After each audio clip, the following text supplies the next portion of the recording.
Hi everyone, welcome back to another tutorial from Trading for Beginners.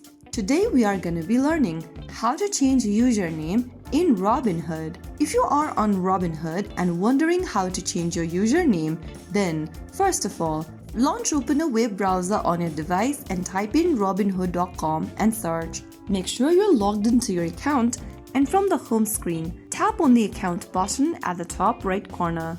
In the expanded menu, tap on Profile.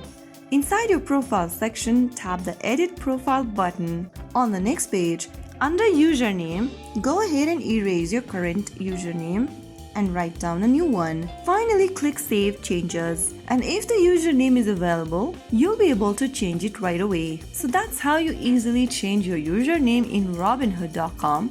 If you found the video helpful, don't forget to like, share and subscribe to our channel.